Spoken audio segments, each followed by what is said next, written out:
por el presente seminario especializado en Derecho al Trabajo y acerca también de los temas que se han planteado, ¿no? Sobre planilla electrónica y contratación laboral. Entonces, a efectos de empezar, inicio proyectando la primera diapositiva correspondiente al primer tema. ¿Pueden visualizar mi...? Sí, doctor. Ya, perfecto. Entonces vamos a empezar. El primer tema planteado es sobre la planilla electrónica. Recordemos que este tema, si bien es cierto, puede parecer un poco denso por el contenido de la información y también una obligación, eh, por ser una obligación impuesta al empleador con el fin de formalizar conjuntamente actos que ya venía siendo obligado a través de otras modalidades. Trataremos de abordar los temas más relevantes en el lapso de aproximadamente unos 45 a 50 minutos para luego ya pasar con el siguiente gran tema que también es igual este, de complejo debido a las distintas aristas por las cuales nosotros podemos desarrollar el segundo tema de la contratación laboral. Entonces, si nosotros nos planteamos el primer tema, planilla electrónica, inmediatamente se nos viene en término todas las personas que nos encuentran, no solamente trabajadores, empleadores, también aquellos que brindan servicios como terceros, dos términos como es el T-registro y el plan. Antiguamente, hace algunos años ya, esto antes de la digitalización y también la virtualidad de algunos servicios, parte también de la obligación también tributaria de la SUNAT era la obligación de llevar un libro contable y un libro de planillas, el cual se llevaba estos de forma física, ¿no? Esto con la vigencia a partir del año 2011, en la cual ya existía la obligación como tal de poder registrar toda dicha información dentro de los contenidos virtuales administrados también por la SUNAT, a efectos también de poder registrar el mismo. Y ya veremos su concatenación también con otras entidades también igualmente relevantes, como es el Ministerio de Trabajo, como es la Superintendencia Nacional de Fiscalización Laboral, ¿no? Ahí hay un deber de colaboración, impuesto también y regulado también en la Ley de Procedimiento Administrativo General. Entonces vamos a pasar a ver, en primer lugar, la base legal de estos temas. En primer lugar, como bien mencioné, la base legal es dada a través de decretos supremos y resoluciones ministeriales dadas por la SUNAT, con el efecto también de no solo de implementar por sectores, sino también por regiones, y también un plan piloto que se enfocaba principalmente en la utilización de esta plataforma en la cual los empleadores accedían a estos portales a través de su clave SOL. Sabemos que la clave SOL se da para aquellas personas naturales, personas jurídicas, que administrados por la SUNAT, en la cual registran toda su información tributaria, ¿no? En este caso como personas jurídicas como tal, o como personas naturales con negocio, como les vengo mencionando. La base legal.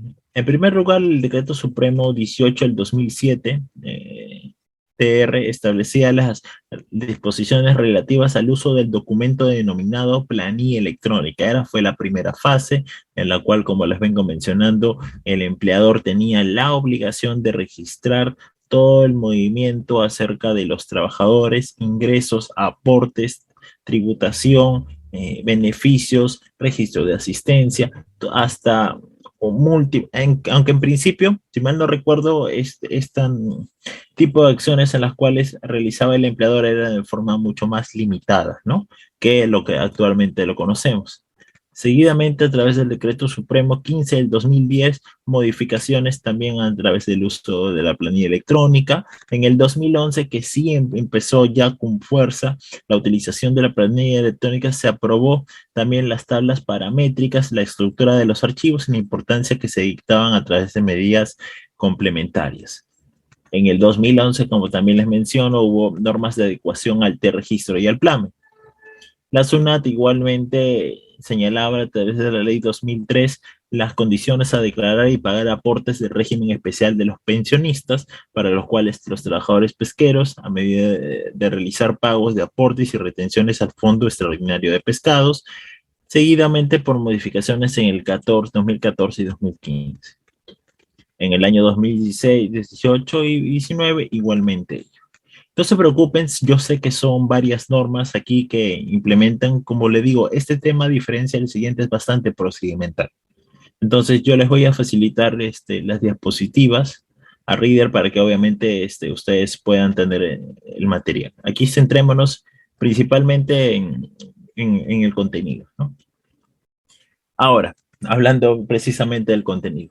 El contenido de la planilla electrónica nos dice que es un documento llevado a través de los medios informáticos desarrollados por la SUNAT, en la cual se encuentra la información de los empleadores, trabajadores, pensionistas, prestadores de servicios, personal de formación, modalidades formativas laborales y personal tercero y derechohabientes.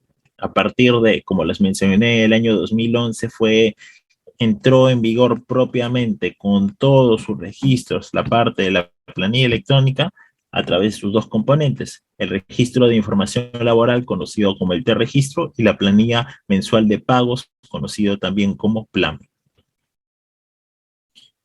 A través de la información de la planilla electrónica, hubieron también cierta información, parte de guías por las cuales, como era un sistema novedoso, ¿no?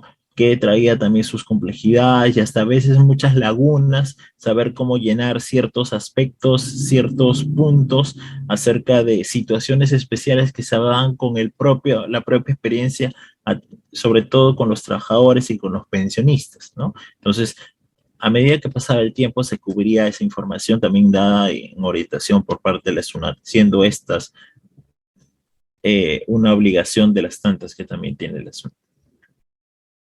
A partir de ello, a través del registro de la información laboral, obviamente dentro de la información del empleador y los trabajadores se registraba también la información personal y la trata de datos personales conjuntamente de ellos, ¿no? Tanto de personal nacional en principio y también dado al personal extranjero, en la cual en ese momento, dada la solución a este tránsito de su calidad migratoria, debía de contar con un carnet de extranjería, bueno, y posteriormente el PTP y en algunos sitios, en algunos supuestos también en la condición de refugiados, a efectos de poder ser registrados, porque recordemos que como este es un ámbito que está a cargo de la SUNAT, todos las personas registradas deben estar en la calidad de poder tributar. Ya luego veremos principalmente que no necesariamente todos tributan en virtud también de los ingresos anuales que podían percibir, y esto es en base también a las remuneraciones también de los ingresos de los trabajadores. Dentro de las modificaciones que hubieron a partir de 2017, se solicitó adicionalmente a la identificación, al lugar de nacimiento, al documento nacional de identidad, sino también el teléfono móvil y también el correo electrónico de cada uno de nosotros. Por tanto, era obligatorio el alta que se registrara en el T-Registro a partir de marzo del 2018 y opcional para los demás prestadores. Recordemos, y esto lo vamos a ver más adelante, que cuando un trabajador ingresa a un centro de trabajo, es obligatorio darle obviamente de alta en la fecha en que ingresa a trabajar y en la fecha en la que pone a disposición sus servicios a favor del empleador. Y con este término último doy una información mucho más amplia, porque yo puedo ingresar un día a trabajar, pero no necesariamente digamos que el empleador propiamente eh, me consigne o me asigne una tarea con respecto a su giro del negocio. El empleador dirá, ese día el trabajador no inició porque yo no le mandé a hacer ninguna labor, propiamente podría estar inclusive en una inducción, pero esto lo hemos visto ya en pronunciamientos y parte de la doctrina jurisprudencial, en la cual se indicaba que basta que el trabajador ponga a disposición su puerta de trabajo, ojo, ponga a disposición, que no necesariamente el empleador lo tome, para que se tenga entendido que desde ese momento comenzó a prestar servicios. Entonces, es una obligación que el empleador otorgue conjuntamente con el contrato de trabajo de existir, porque es una formalidad que tranquilamente bajo la primacía de la realidad puede suplirse, también entregar el documento del alta del T-Registro. Tanto el alta como la baja, cuando éste también cesa en sus labores. Y esta es una obligación que es igualmente ha sido consignada como una infracción administrativa en el reglamento de la Ley General de Inspecciones. También, por tanto, debido a, a encontrarse dentro de las infracciones, al empleador, tras un procedimiento administrativo, se le imponía una multa administrativa.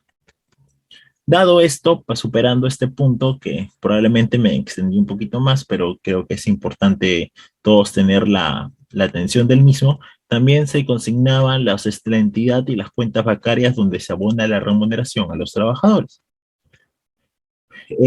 Es obligatorio cuando el tipo de pago es depósito en cuenta y asimismo así debe de declararse. Por tanto, la información deberá ser comunicada a partir del 2018 que hubo esta precisión en caso se trate de nuevos trabajadores. También hay un deber de actualizar la información de los trabajadores que fueron dados de alta en la planilla electrónica con anterioridad al 2018 y eran los plazos de la empresa, ¿no? Cuando se trataba de más de 10 trabajadores y cuando se sujetaba a ese número, ¿no? De 1 a 10 trabajadores. No aplicaba ya las excepciones para los practicantes de SENATI, pescadores y procesadores de artesanales independientes, conductor de microempresas y socio de las cooperativas agrarias.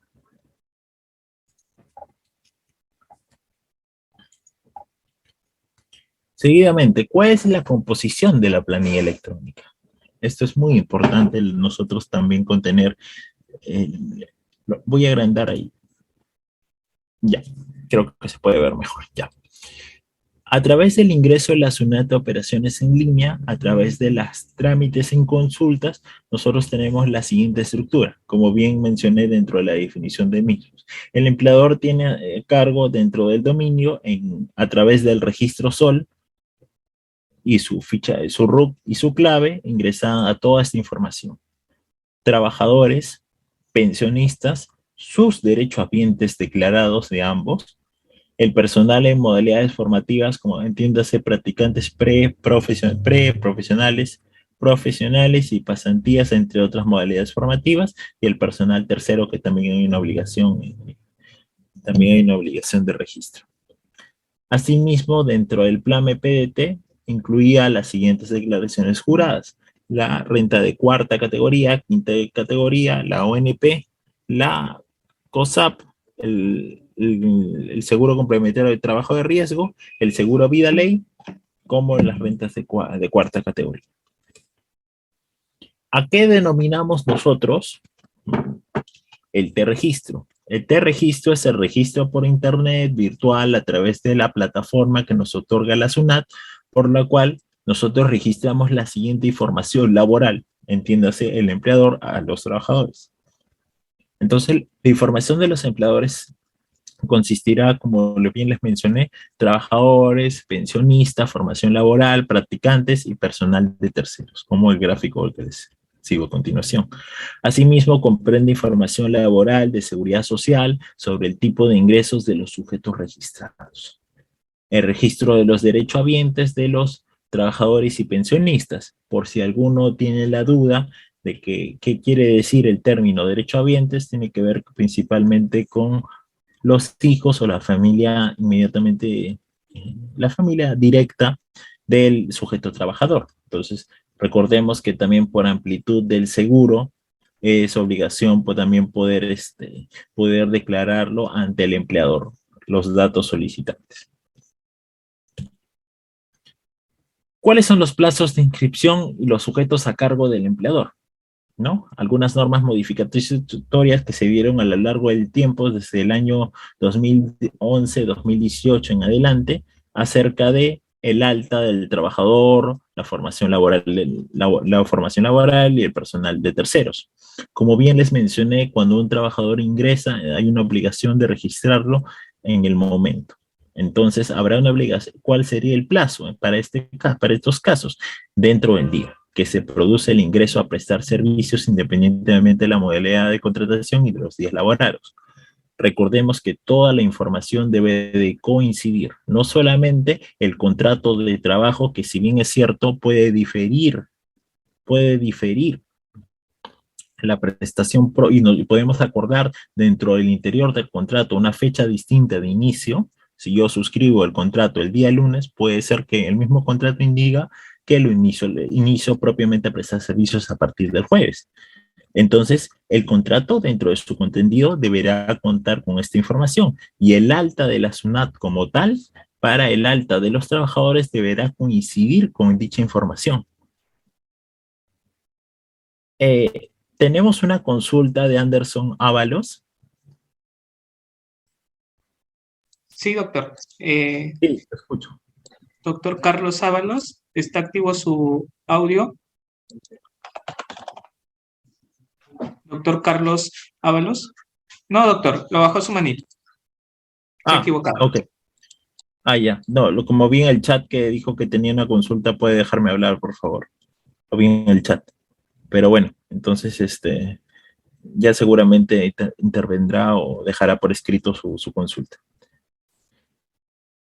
También hay una obligación también de declarar el alta del pensionista el primer día hábil del mes siguiente en el que se pagó y se puso a disposición la primera pensión, afecta, o sea, provisional y definitiva. Recordemos que todas las entidades tienen, por base de la Ley de Procedimiento Administrativo General, están interconectadas. Si bien es cierto, hay entidades que tienen convenios de colaboración entre muchas de ellas para facilitar labores entre la información que cada una maneja, vemos en la práctica que muchas veces esto no sucede, ¿no? ¿Cuántas veces nos hemos preguntado, pero si esa información yo ya se la di a la SUNAT, ¿por qué el Ministerio de Trabajo no tiene esa información? ¿Por qué me pide información que la SUNAT maneja? Si son entidades que pueden tranquilamente compartir información. Lo mismo también con la ONP, ¿no? Por ejemplo, con la FP, con E-Salud, entre otras. En el caso de los pensionistas, la ONP, AFP, también tiene convenios también con la SUNAT, en este caso, a efectos de hacer el barrido.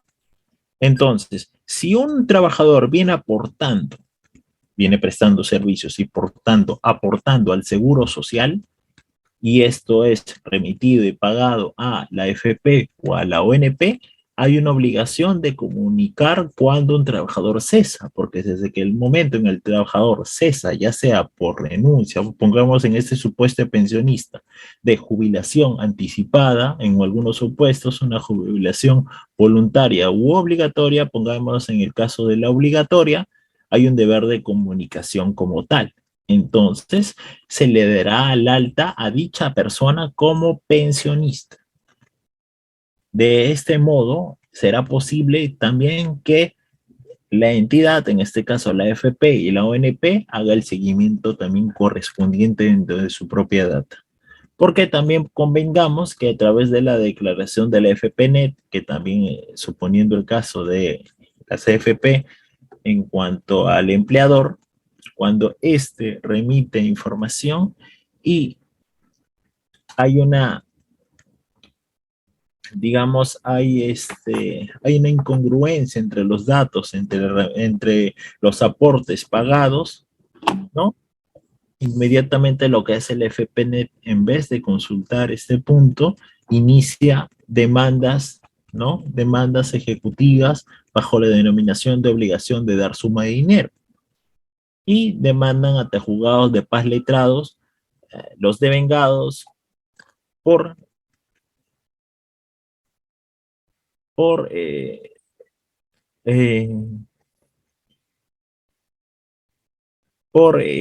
de acuerdo a hay un tema en el chat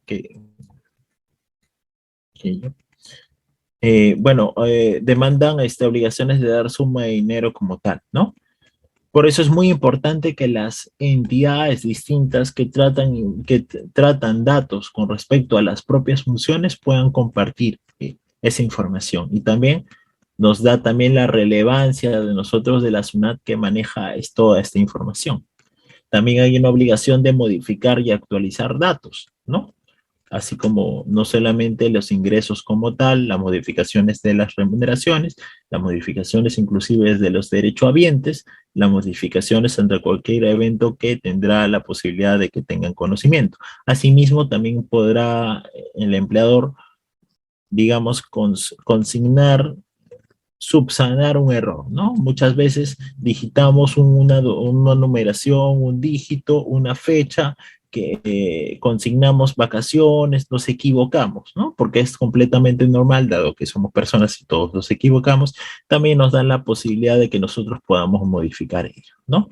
Entonces, hay una obligación de que dentro de 5 días hábiles siguientes de la ocurrencia del evento de toma de conocimiento de poder actualizar. Como les mencioné, el alta también va de la mano de la baja, que hay una obligación también de poner fin y de señalar la misma fecha. Sabemos que hay otros documentos laborales que pueden acreditar el cese de un trabajador, como el contrato, como el certificado de trabajo, como la liquidación de beneficios sociales. Entonces, todos los documentos deberán estar alineados en armonía con respecto a la fecha del cese. Sabemos supuestos en las cuales hay una discordancia. Entonces, cuando hay una discordancia, entonces las entidades, no solamente la SUNAT, entre otros, realizan distintos actos con el fin de poder llegar a tomar conocimiento de lo que ha ocurrido. Y generalmente lo hacen a través de actos administrativos o también actos judiciales.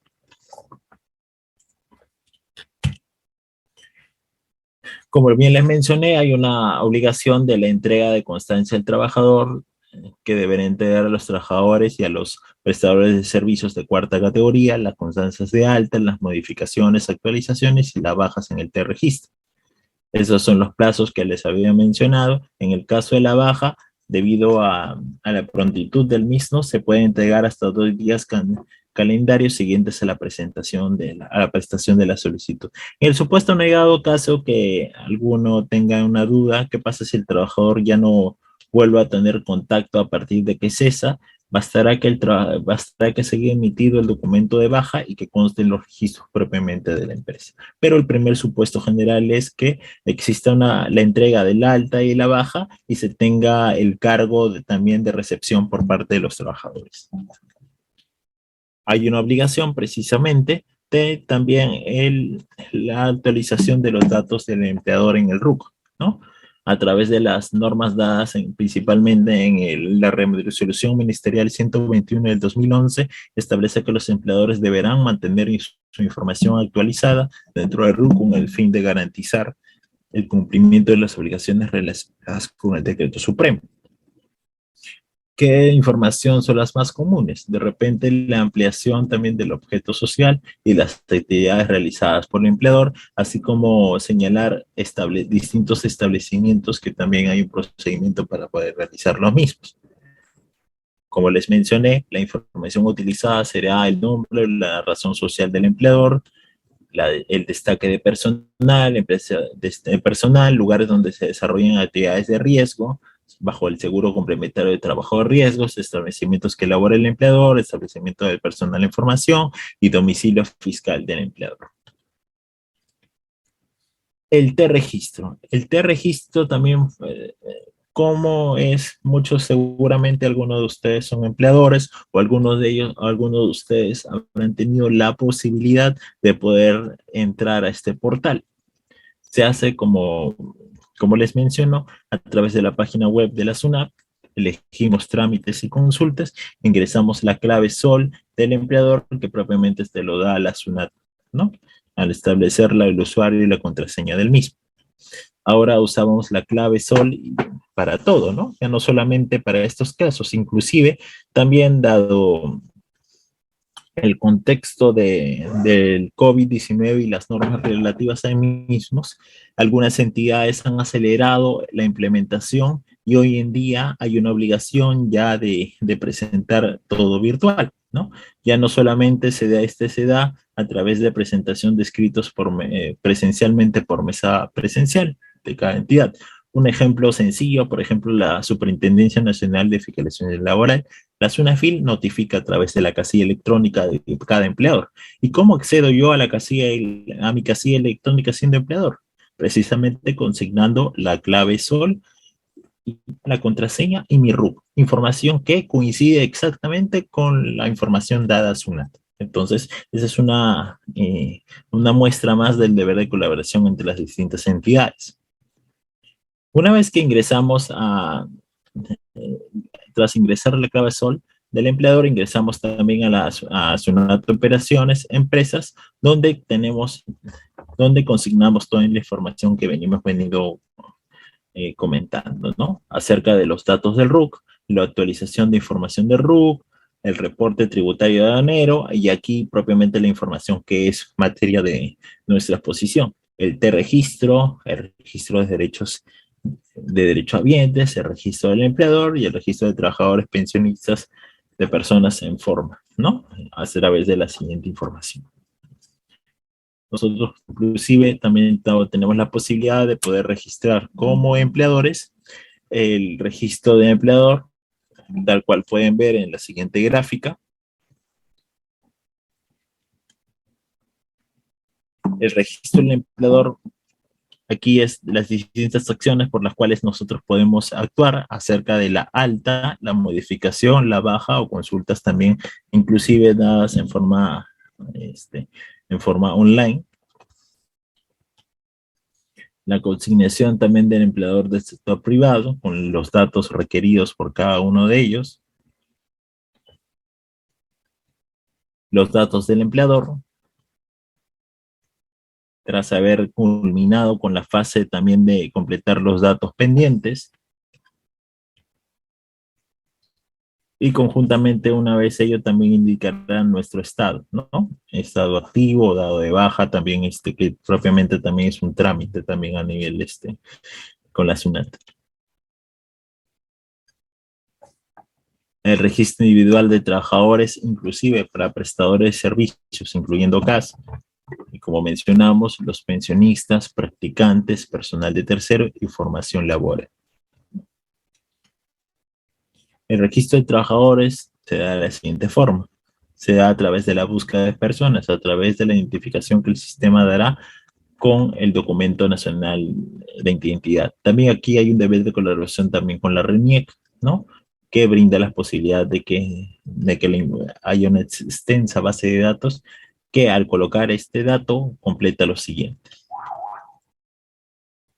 Entonces vemos la siguiente información, que puede ser también cotejada en la búsqueda de personas, así como también indicar la acción que vaya a realizar el empleador, ¿no? El tipo de prestador, trabajador, pensionista, personal de formación laboral, entiéndase las modalidades formativas laborales y el personal de tercero. La información también podrá devengarse entre datos laborales, datos de la seguridad social y datos de la situación educativa, entiéndase los datos tributarios. ¿Qué datos laborales podremos inclusive también dar sobre ello?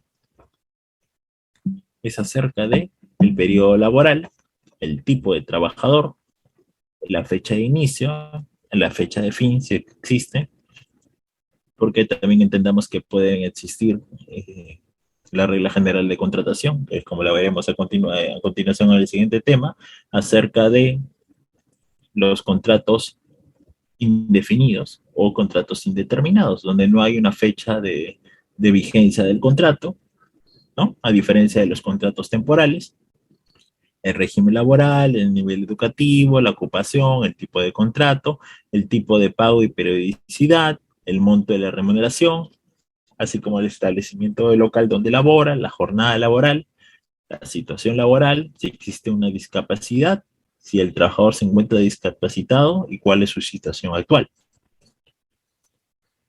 Asimismo, los datos de la seguridad social, ¿no? Entiéndase con el régimen de salud, el régimen pensionario, así como también algunos otros ítems que requieren su atención. En el rubro de la situación educativa, el aplicativo permitirá seleccionar la situación educativa del trabajador y de corresponder al registro del estudio concluido, pulsando en adicionar información, como vemos en este ejemplo. Sé que toda esta información puede parecer algo densa, pero el propio tema de planilla electrónica nos obliga. Es muy importante tener conocimientos del mismo, ¿no?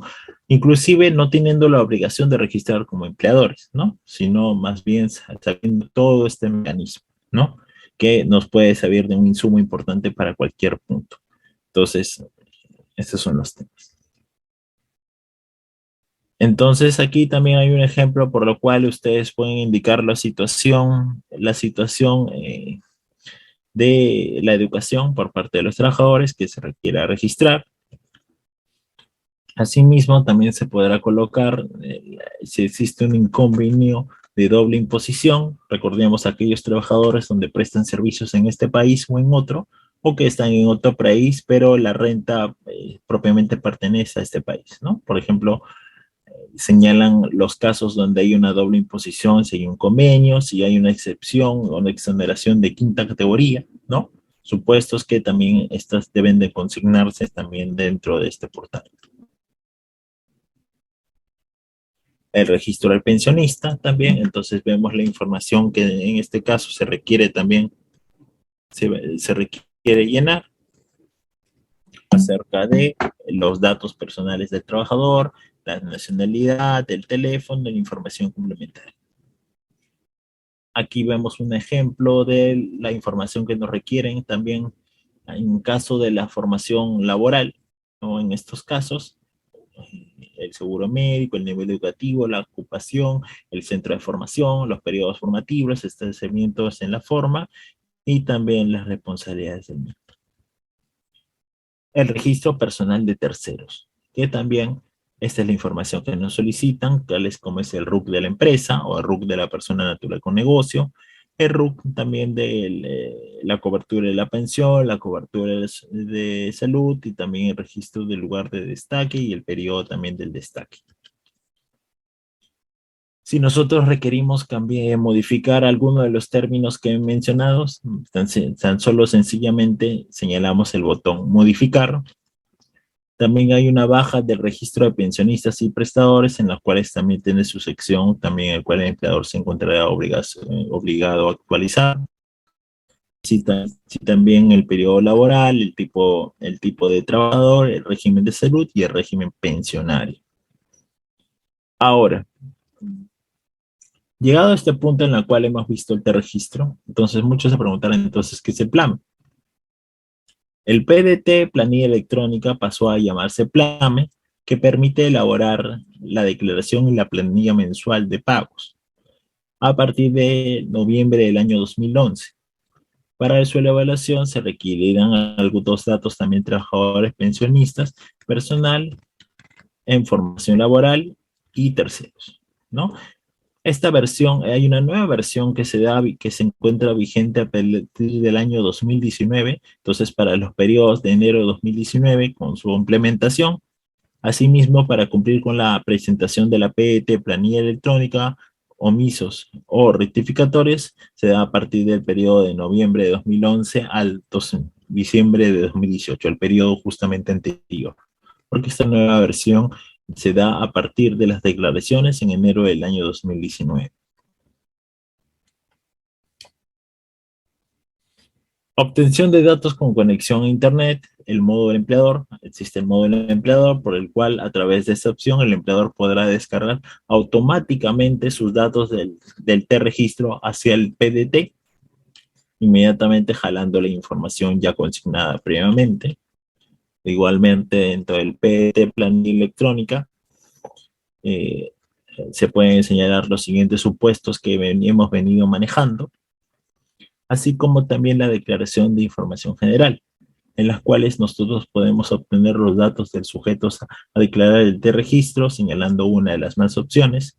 Entonces, al momento de nosotros poder sincronizar el PDT a través del Internet, con SUNAT, operaciones en línea, se tendrá la información del T-registro.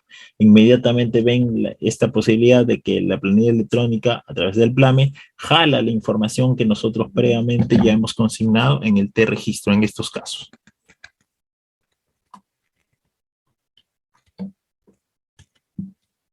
Asimismo, verán la información dentro de cada trabajador, donde se puede editar el perfil de cada uno de ellos y también importar la información detallada en las declaraciones juradas. Asimismo, los datos de identificación, el tipo de trabajador, régimen de salud, pensionario, indicador también del seguro complementario del trabajo de riesgo son importados del T-registro al PDT. Asimismo, seguimos viendo ejemplos también de los datos de los trabajadores, donde se requiere completar indicadores de aporte a salud vida, la tasa del seguro complementario de trabajo de riesgo de salud, la condición de domiciliado del impuesto a la renta, así como también otros ingresos de quinta categoría. Aquí vemos cómo también se puede consignar dentro del concepto también de jornada de trabajo, los días laborados, los días subsidiados y las horas laboradas. Nosotros recordemos que conjuntamente con la boleta de pago, donde hay una obligación de consignar de entrega mensualmente o conforme a la periodicidad de entrega de esa información hacia los trabajadores, no solamente se debe consignar como podemos creer, o muchos de ustedes como son trabajadores, como han tenido la oportunidad, habrán visto dentro de esa información que no solamente se consigna propiamente sus ingresos, entiéndase remuneración, remuneración vacacional, bonificaciones, entre otros, o en este caso beneficios sociales de corresponder, por ejemplo, gratificación de julio y diciembre, sino también los descuentos, ¿no? Que propiamente son los aportes, el seguro de salud, los aportes a la seguridad social y los aportes de la renta de quinta categoría de corresponder, sino también aparecerá su tipo de contratación, aparecerá su jornada de trabajo y los conceptos de días laborados en el mes, los días subsidiados. Hay una mano levantada. Sí, doctor. Tenemos al doctor Anderson. Sí. Doctor Anderson, muy buenas noches. Está activo su audio. Doctor Anderson, adelante. Doctor Anderson, adelante.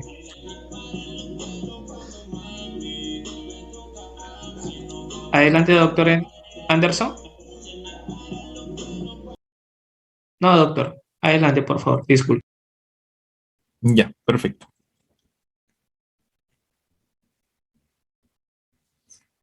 Perfecto. Entonces seguimos. Entonces, conjuntamente con los venía mencionando, se debe consignar esta información de los días ingresos, días laborados, los subsidiados, que entiéndase en el periodo en el cual hay un descanso médico, hay una situación, hay un descanso pre o postnatal, ¿no? En el cual se debe consignar esta información. Entre algunos otros supuestos también.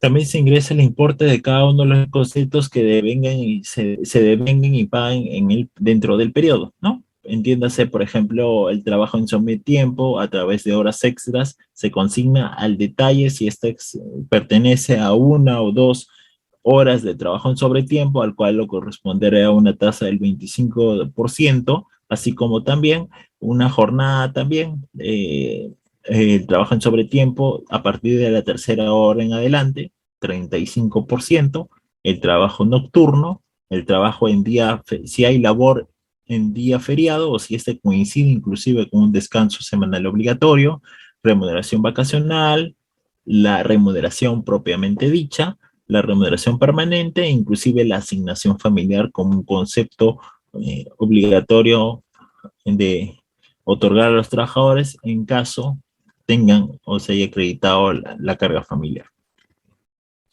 Asimismo, hay una obligación por el cual se ingrese cada uno de los descuentos que se realizó en dicho periodo. Adelantos, cuota sindical, en el caso de que los trabajadores se encuentren sindicalizados, otros tipos de conceptos también de base imponible.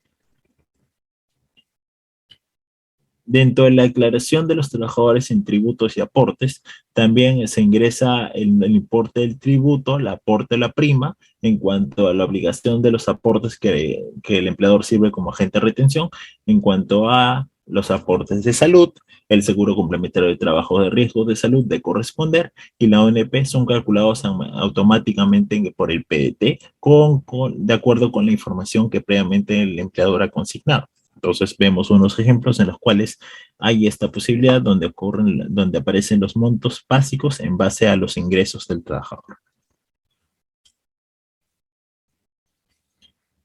Ahora, vamos a llegar a un punto, habiendo pasado ya por este punto, ha visto ver el contenido de la declaración, la dinámica, la obligación, es muy importante saber también el rol del Estado, porque pueden existir muchas normas, una variedad de normas, consecuentemente una variedad de obligaciones de acuerdo al empleador, pero el rol y la política que asume el Estado es a través de los manejos de las distintas entidades. Las distintas entidades tienen diferentes mecanismos por los cuales se aseguran el cumplimiento de la normativa tributaria, laboral o sociolaboral. Entonces, en estos casos, cuando existe esa obligación, tienen un instrumento acerca del deber de policía de cada uno de ellos en cuanto a la fiscalización. La fiscalización es la única modalidad por la cual se detecta el cumplimiento de dicha normativa tributaria, laboral y sociolaboral.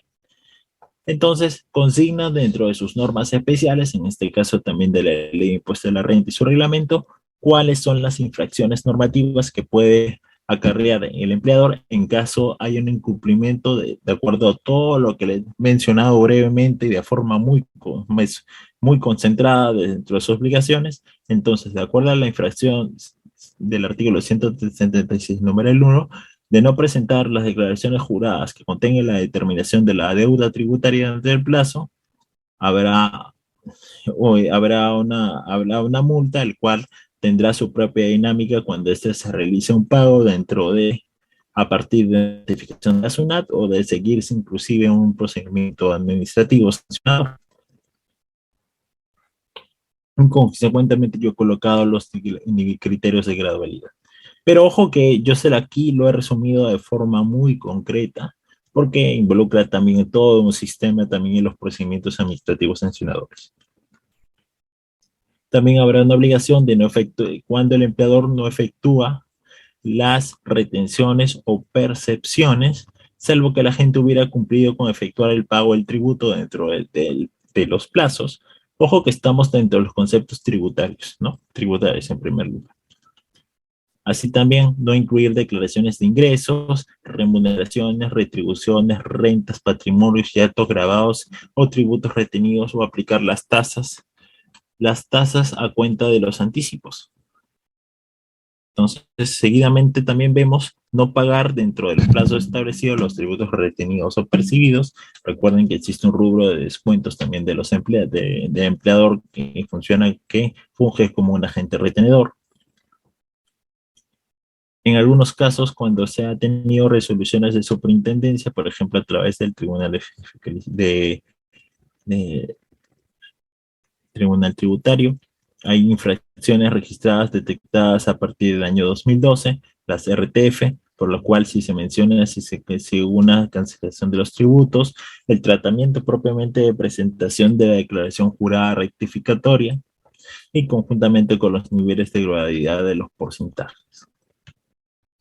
Así también con la infracción cuando hay retenciones no pagadas, también seguirá una situación en distintos supuestos. Hasta este punto hemos abordado de forma muy concreta y fugaz, debido a la extensión del propio tema y debido a que tenemos un segundo tema acerca de toda la dinámica que se tiene acerca de la planilla electrónica, dividiéndose esta entre registro y en plan. Hasta este punto, ¿alguno de los participantes tiene alguna duda? Porque este sería el momento ideal previamente que ingresamos al tema de contratación laboral, que es un tema mucho más complejo de posiciones, de normas, inclusive de intervención también del Poder Judicial y del Tribunal de Fiscalización Laboral. Sí, tenemos dos. Sí, doctor. Tenemos a la doctora Diana. Doctora Diana, muy buenas noches. Está activo su audio. Buenas noches, ¿se me logra escuchar? Sí, doctora, adelante, bienvenida. Ya, buenas noches, doctor Carlos, buenas noches, doctor. Mi Ah, pregunta es mi pregunta es la siguiente. Ya que usted dijo que en el T-Registro hay una amplia detección de datos por parte del, al momento de poner el DNI, yo tengo una pregunta, porque es como que un caso que acaba de suceder de un familiar cercano.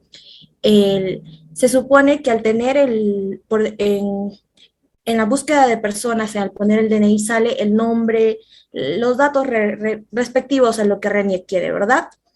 Y en el momento de completar la ficha para el T-Registro, en la parte de datos laborales, ese tío, por ejemplo, por decirlo así, que yo tengo, se le ha consignado que tiene como seguro de salud a E-Salud y como un régimen pensionario a la UNP. Pero ¿qué pasa? Si ha estado haciendo las aportaciones, todo normal, se supone que ya estaba registrado porque se debe guardar, encima existen las vueltas de pago, ¿verdad? Pero al momento de buscar al solicitar la clave en la ONP, pasa que la ONP reenvía un correo diciendo que ese DNI no le pertenece a ese tío mío, sino que le pertenece a otra persona y no está registrado en la ONP, sino en una AFP, que en realidad, ¿de quién vendría a ser como que prácticamente sería una falla del T-Registro o de la persona que ha realizado el registro? Porque mayormente, a lo que tengo conocimiento también de esto, es que los contadores son los que tienen mayor manejo de lo que viene a ser la clave SOL en lo que es empresas, ¿verdad? sí, sí. Diana, buenas noches. Gracias por la pregunta. Sí, mira, para efectos de poder yo darte una respuesta, tendríamos que verificar en realidad qué es lo que sucedió. Entonces, si ustedes han hecho el cotejo con ONP diciendo que el trabajador no aporta o ONP, el dicho trabajador no se encuentra afiliado dentro del Seguro Social ONP, se debe hacer la averiguación también con las AFP, ¿no? Si en verdad, como parece serlo, que el trabajador esté, haya aportado en una, una AFP en específico, habría que averiguarlo directamente con las AFP, a través de la SBS, del portal, porque ahí también hay un registro, hay un subpunto en el cual nosotros podemos obtener dicha información. Ahora, habiéndose determinado ello, hay que averiguar en el segundo punto si efectivamente el trabajador como tal aportó, es decir, si el empleador fungió en su obligación como agente de retención, ya ha aportado en los distintos meses en todo el periodo eh, en todo el periodo de, del contrato de trabajo, ¿no? Si es que efectivamente se aportó, porque también puede surgir ese problema. Entonces, si está en la AFP finalmente, aportó mensualmente, entonces pasaría a ser un detalle lo señalado propiamente en el T-Registro o en el PLAME. Entonces el problema vendría a ser por parte de esta plataforma virtual y teniéndose la información que el empleador simplemente lo que ha hecho es consignar de forma equivocada la información y se le deberá requerir que modifique en caso exista en algún momento algún tipo de problema, no para el trabajador, sino para el empleador, ¿no? Porque porque también recordemos que como hemos visto dentro de una infracción normativa, es el consignar los datos correctos de cada trabajador. No sé si con esto, Diana, he contestado tu pregunta. Excelente, doctor. Eh, Doctora Diana. En parte sí, logró resolver mi duda, pero también tengo el asunto de que se ha consignado, se ha revisado todo ese T-registro, pongámosle a esa persona X, ya X hace su trámite para solicitar su clave ONP, pero X al solicitar le dicen que no tiene una cuenta en AFP, pero en todas las boletas de pago que se ha consignado está en ONP. Ahora se revisa el registro, se busca en SBS, como ya prácticamente casi se ha hecho. En SBS sale, se pone el número de DNI de X, pero ¿qué pasa? Sale en la AFP con el nombre de Y. Ya, ok, Uh de -huh. acuerdo. Entonces, ahí yo recomendaría intimar al empleador, ¿no? Indicarle hacer esa indicación para que haga esta modificación, porque el único que lo puede hacer es el empleador, porque tiene el dominio de la plataforma, no ustedes como trabajadores, ¿no? Porque precisamente, y ahí habría que cotejar la diferencia grande entre ONP y AFPs, es que en la AFP hay comisiones, como sabemos. Entonces, el porcentaje a descontar a los trabajadores, a pesar de que esta es automática, es importante. Sabemos que la ONP es 13%. En la FP las cifras son muy similares, muy cercanas, pero este, por el nivel de comisiones habría que averiguarlo directamente, sabiendo a qué AFP en concreto está afiliado su tío, ¿no? Entonces, aquí habría que intimar al empleador, y es el empleador, en caso de que el DNI exista algún problema con la información y la data de RENIE, también hacerle el requerimiento correspondiente. Pero esto parece ser un problema mucho más amplio de lo que tú me mencionas.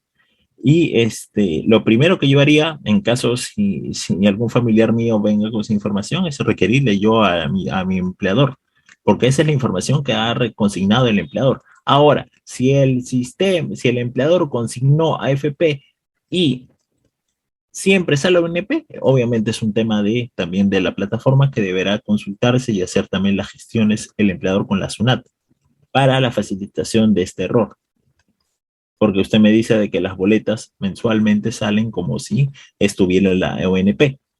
Entonces, eso es lo que yo haría. Por un tema de tiempo, vamos a seguir con las preguntas. Hay una pregunta breve del chat que quisiera responder. Indica: buenas noches. Mi pregunta es: ¿qué pasaría si se da de alta y baja a la vez, el mismo día? A suceder. Recordemos que eh, hay un periodo de prueba, no hay estabilidad laboral.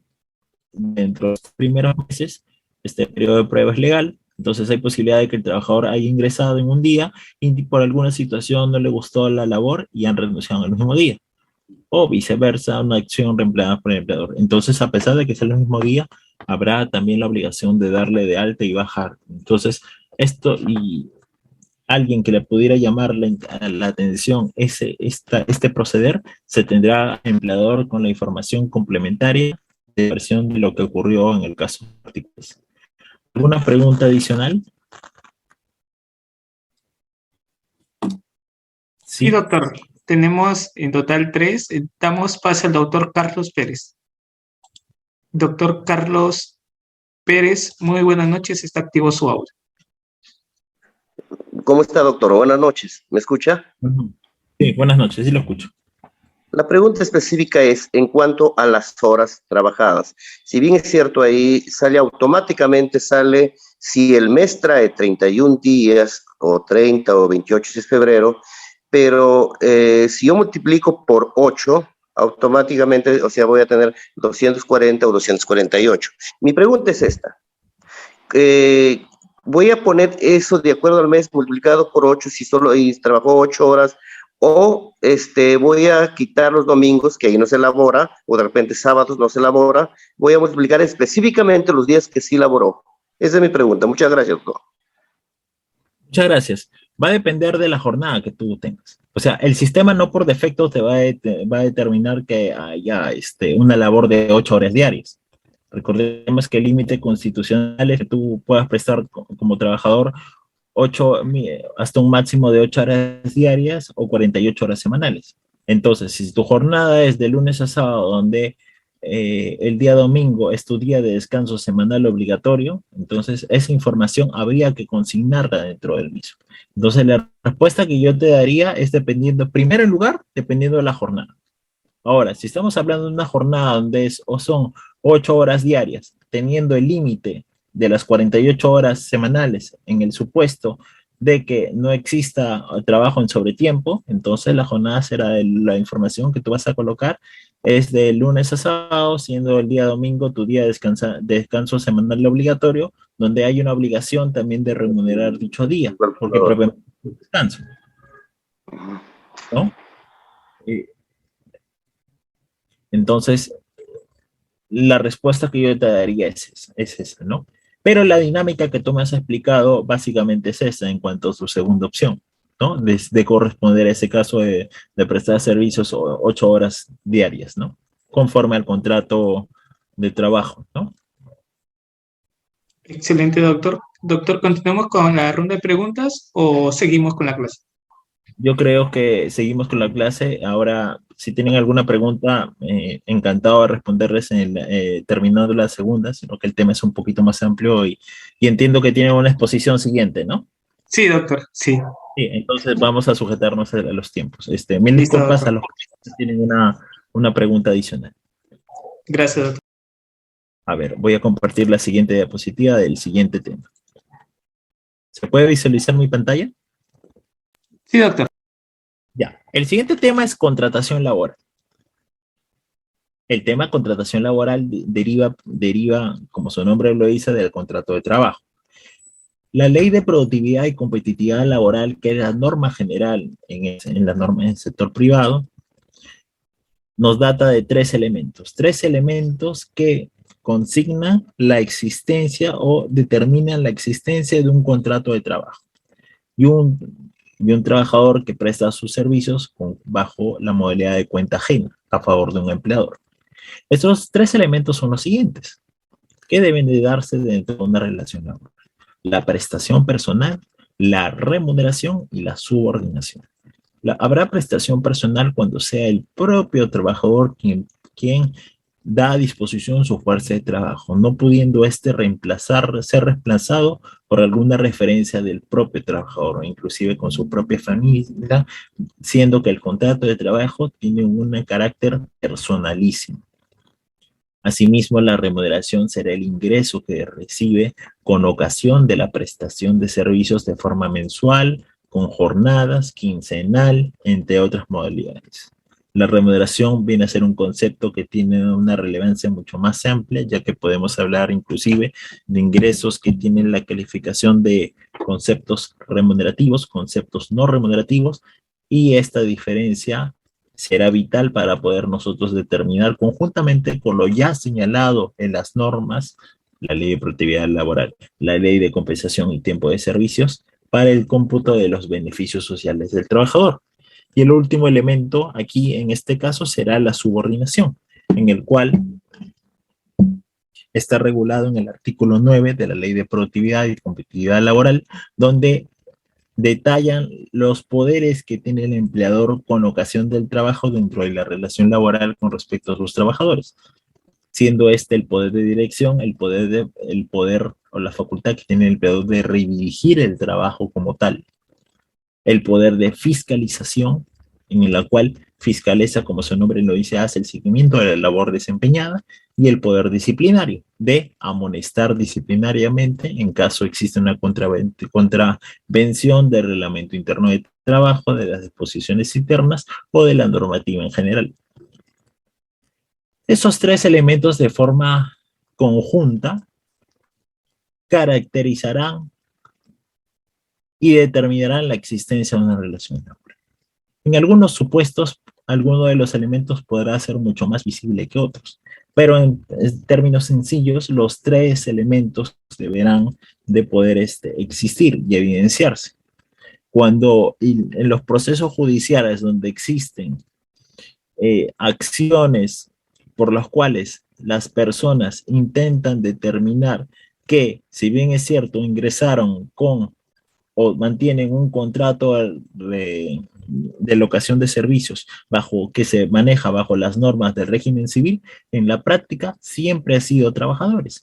Entonces, esas personas que intervienen a través del Poder Judicial deberán demostrar a través del desarrollo de cada uno de los elementos por qué se entiende de que ellos son trabajadores y por tanto les corresponderá el pago de como trabajadores de los beneficios sociales y los propios beneficios que también les da la norma. Ahora, tanto la ley de productividad y competitividad laboral como la nueva ley procesal del trabajo que entró en vigencia del año 2012 en adelante, imponen carga de la prueba y imponen presunciones. Entonces, en un trabajo remunerado donde existe prestación prestación personal y remuneración, se presume que existe un contrato de trabajo, supliendo este elemento de subordinación. Claro está que esta dinámica que yo les explico de las presunciones legales tiene una prueba en contrario. ¿Qué quiere decir con esto? Que el empleador tendrá el derecho también de poder probar que en verdad no estamos ante una relación laboral, estamos a una prestación de servicios que tiene los rasgos civiles. Y esta diferencia lo vamos a ver a continuación, dentro de unas pocas firmas. Entonces, estos son extractos de una casación laboral por las cuales detallan los siguientes. Con la sumida de la reducción de remuneraciones de los trabajadores constituye una medida excepcional, lo cual debe aplicarse a contextos especiales que justifican tal medida y respetando determinados mínimos. Entonces, podemos nosotros ver en esta ocasión, en el caso de autos, se puede apreciar que las instancias de mérito han establecido que la demandada redujo inmotivadamente y de manera unilateral la remuneración del demandante, sin que medie consentimiento alguno. Reducción que fue consensuada por el periodo comprendido entre mayo de determinado año. Entonces, este caso lo que nosotros nos radica este es el elemento de remuneración. Habiendo existido contrato de trabajo, existiendo elementos también de que se han configurado propiamente una relación de trabajo, hay una reducción de remuneraciones, hay una formalidad que exige la ley, la 9463, en la cual indican que existió una reducción motivada de la reducción de los trabajadores para la redundancia. El jus variandi, ¿qué es? El jus variandi es una de las facultades que también existen a propósito de este elemento subordinación, y es la facultad del empleador de poder modificar términos del contrato de trabajo unilateralmente, pero sin que modifiquen su esencia. O, entre otras palabras, la facultad de modificar elementos no esenciales del contrato, como podría ser propiamente la jornada, propiamente la prestación de servicios en determinado lugar, todo en cuanto a siempre en uso proporcional y razonable. Recordemos que el principio de razonabilidad, no solamente en el derecho laboral, sino también entre otras ramas del derecho, siempre debe mediar en estos casos. Entonces nosotros vemos el caso donde nos indica en la casación laboral 111-44-2006 que se pueden admitir variaciones de puestos dentro del centro de trabajo o cambios de labores dentro de la misma categoría si existen causas objetivas suficientes y coherentes. Caso contrario, estaríamos ante un uso abusivo o irracional por parte del empleador en la facultad del jus variandi. Entonces, como les vengo a mencionar, el principio de razonabilidad será muy importante para nosotros poder acreditar si la actuación del empleador fue justificada y no se debió a un abuso de su propio poder. Diferencias entre el contrato de trabajo y el contrato de locación de servicios. Sabemos que el contrato de trabajo se aplica a la legislación laboral del sector privado, propiamente la ley de productividad y competitividad laboral, entre otras, muchos lo determina la LPCL.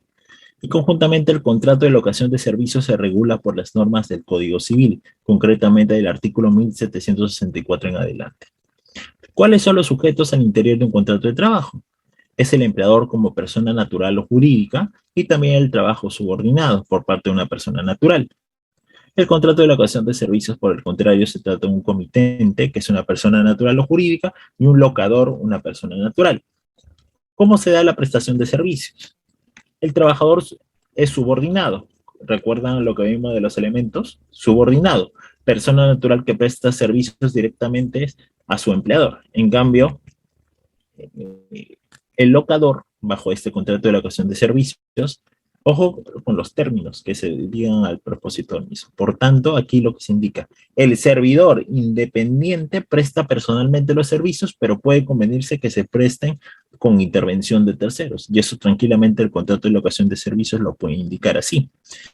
Por el contrario, sabemos que bajo este elemento de prestación personal no es posible el contrato de trabajo, salvo en algunos casos por el carácter especial de las labores, entiendes, agricultura, podría darse bajo un régimen familiar. Pero son muy pocos los casos. ¿Cómo se trata la subordinación? existen rasgos de subordinación que nosotros nos podrán acreditar la existencia de este elemento y como consecuentemente una relación de trabajo, como las jornadas, que el trabajador o la persona tenga una jornada de trabajo, tenga un horario, tenga refrigerio, lo hayan amonestado por ciertas actitudes, está sujeto a fiscalización. Y recordemos que el empleador ostenta el poder disciplinario. Por el contrario, cuando estamos hablando de un contrato de locación de servicios, no se fija la jornada laboral. El tercero no tiene propiamente un horario de trabajo. No tiene, los servicios se me dan de manera, y todo lo señalado y las actuaciones que se da al interior del contrato de locación son los convenidos por las partes, quienes funcionen de parte equilibrada. Ambos, tanto el comitente como el locador, se encuentran dentro del mismo nivel, con diferencia del empleador y el trabajador, que sabemos que por la propia dinámica de la prestación de servicios y la relación laboral hay una disparidad de posiciones entre el empleador y el trabajador. Disparidad que, por ejemplo, se reduce aún manteniéndose la diferencia cuando el trabajador es sindicalizado, por ejemplo. Como es la constancia de pago, el trabajador subordinario, cualquiera sea el número de horas que elabora y figura en planilla, y el pago consta en las boletas de pago. En cambio, el locador pues figura en planilla y cobra sus honorarios por recibo por honorarios, por ejemplo. Registro de contratos. Existía una obligación antes de la simplificación administrativa de registrar contratos. Aún permanece, los únicos contratos que permanecen con obligación de registro son los contratos parciales. El contrato de locación se comunica ni se registra al Ministerio de Trabajo, entendiéndose por los contratos de locación de servicios. La compensación, el trabajador dependiente percibe de remuneración permanente, semanal, quincenal o mensual. En cambio, el locador recibe una retribución, ¿no? En la manera convenida por las partes. Beneficios sociales, sabemos el acceso que tienen los trabajadores, en cambio el locador no tiene derecho al mismo y se le pagará únicamente en los tiempos y formas que se hayan señalado dentro del contrato de locación de servicios. Por lo tanto, la competencia estará a cargo de la autoridad de trabajo en los casos de contratos. El contrato de locación de servicios se pondrá por las cláusulas de conciliación y arbitraje, o si no en el Poder Judicial. Las categorías de la renta de los contratos de trabajo se darán bajo la modalidad de quinta categoría, en cambio los contratos de locación por cuarta categoría. Las retenciones en cuanto a los descuentos realizados en el empleador, sabemos salud, AFP, cuotas sindicales, entre otros. Entonces, en cambio el contrato de locación de servicios se dará bajo los impuestos de la renta de cuarta categoría. Habiendo superado este punto de manera muy simplificada entre los contratos de trabajo y los contratos de locación de servicios, vamos al tema ya de la legislación laboral y de actividad privada en cuanto a los contratos de trabajo.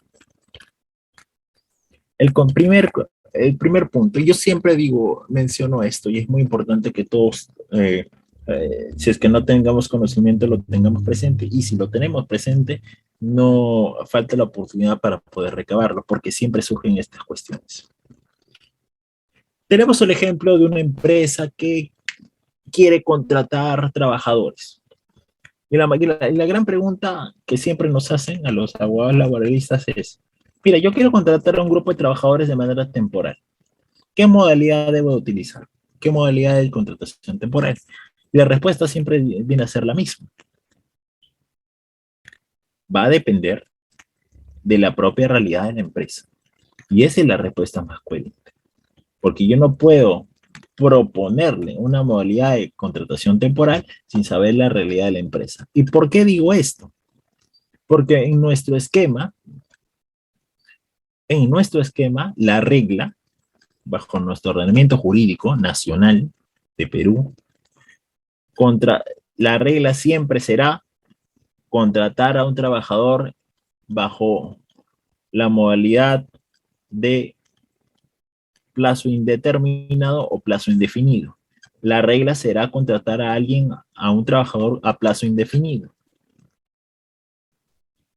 Este tipo de contratación no tiene la obligación y no tiene la obligación de motivar. Yo no tengo que señalar el por qué contrato a un trabajador a plazo indeterminado o indefinido, porque es la regla. Yo puedo contratar a cuantos trabajadores bajo la modalidad de plazo indeterminado indefinido que pueda yo hacer. Por el contrario, cuando se trata de otras modalidades, como las modalidades temporales, sujetos a modalidad de las distintas figuras, sí hay una obligación de motivar y señalar el porqué. Y ese porqué y esa motivación deberá estar tipificada en la Ley de Productividad y Competitividad Laboral, deberá de coincidir y deberá señalarse, no solamente acreditar y contar con la información que así lo justifique. Por tanto, y esto va de la mano con las presunciones que hace la propia norma. Como les había indicado, habiendo un trabajo remunerado con prestación personal, se presumirá la existencia de un contrato de trabajo a plazo indeterminado. Por tanto, es celebrada esta sin una fecha específica de término, con lo que no impide que las partes puedan resolverlo en cualquier momento por alguna de las causales de extinción del vínculo laboral. Los contratos no requerirán del cumplimiento de alguna formalidad, pudiéndose celebrar los mismos de la siguiente manera. Existe la forma verbal, es decir, por el simple acuerdo entre las partes, correspondiendo al trabajador los derechos y beneficios que la legislación laboral establece. Siendo la regla, como les vengo a mencionar, la contratación a plazo indeterminado. Si yo no he suscrito un contrato de trabajo, no significa que yo no sea un trabajador. Bajo el principio, uno de los principios que son característicos del derecho laboral es el del principio de primacía de la realidad. ¿Qué quiere decir este principio? Que es una directriz que se encuentra no solamente en nuestro ordenamiento jurídico nacional, sino dentro del mundo del derecho como tal, y que sirve como pauta también para la emisión y legislación de las siguientes normas. Es que será mucho más relevante los hechos sobre la formalidad, sobre lo escrito. Entonces, aplicando esa lógica, si no existe un contrato de trabajo, porque no se suscribió, no quiere decir que yo no sea un trabajador, porque si en la práctica se dan la concurrencia de los tres elementos, prestación personal, subordinación y remuneración, yo seré considerado un trabajador a plazo indeterminado. Las formalidades que se exigen dentro de otras modalidades harán justificar su presencia, pero en este caso no. Entonces, por tanto, si no existe un contrato de trabajo, se le aplica inmediatamente los pisos establecidos en la propia Ley de Productividad y Competitividad Laboral en cuanto a la percepción de la remuneración, las oportunidades de goce cuando adquiere el derecho a gozar de vacaciones, el pago de los beneficios sociales, las causales de extinción por falta grave, entre otros. De forma escrita, utilizada especialmente con el objeto de establecer mayores derechos o beneficios a los establecidos por la ley o cuando se acuerden condiciones especiales para el trabajador.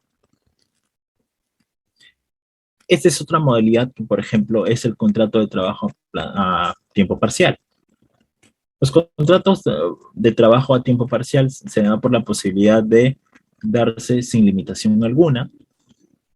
Existe una obligación de que el contrato a tiempo parcial sea formal, es decir, se dé por escrito y sea suscrito por las partes y más aún se registre.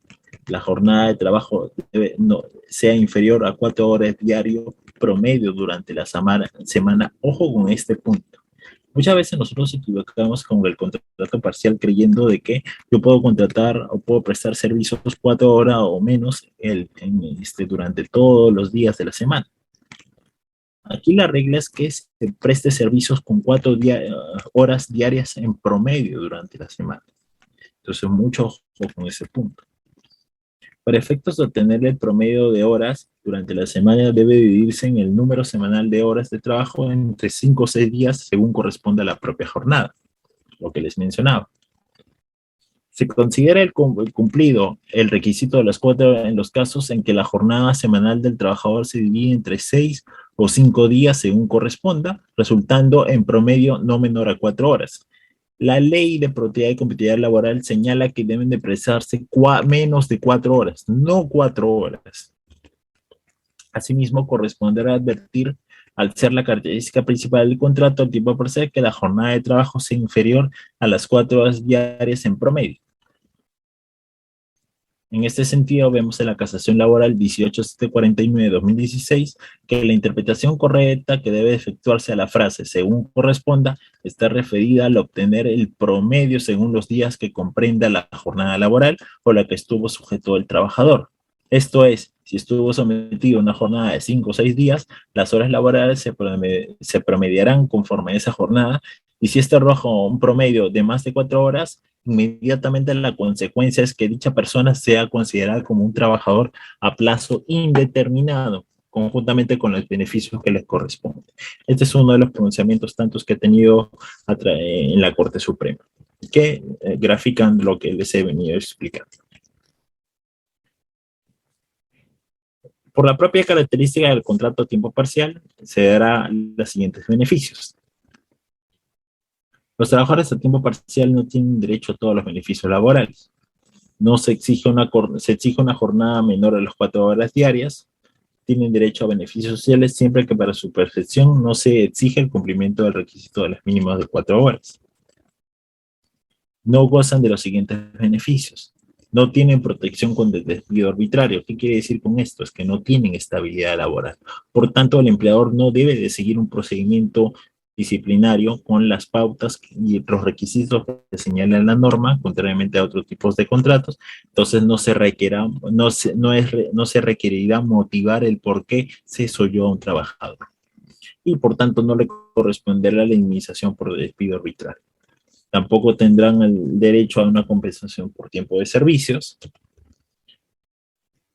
El pago que se le dará a este tipo de contratación será de conformidad con la remuneración mínima vital y las horas prestadas.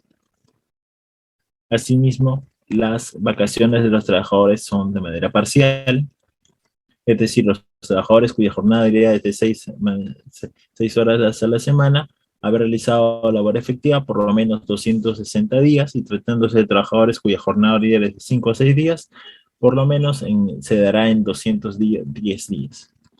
Y para esto se hace una interpretación conjuntamente de la Constitución Política, el Convenio 152 de la OIT y también la Resolución Legislativa 132/84 en cuanto al derecho de que sí tienen derecho a vacaciones de por lo menos 6 días de vacaciones anuales. Seguidamente vamos a seguir.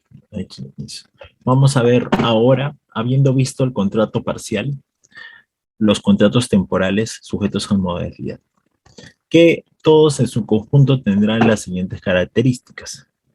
La primera de ellas es que pueden celebrarse cuando así lo requieran las necesidades del mercado o la mayor producción de la empresa. Por eso es cuando algunos nos consultan, empleadores distintos, o algunos les habrán hecho la consulta en su momento a muchos de ustedes, es ¿qué tipo de modalidad puedo utilizar? Porque yo quiero contratar a esos trabajadores, pero yo no los quiero de manera indeterminada o indefinida. Los quiero de manera temporal, unos 3, 6 meses quizás. Entonces, este va a requerir que sea de acuerdo a las necesidades de la empresa, y lo vamos a ver con cada una de las definiciones de las modalidades que existe y permite la ley. Cuando lo exige a la naturaleza natural, temporal o accidental de servicios que se va a prestar de la obra que se va a ejecutar, excepto los contratos de trabajos intermitentes o de temporada, que por su naturaleza pueden ser permanentes.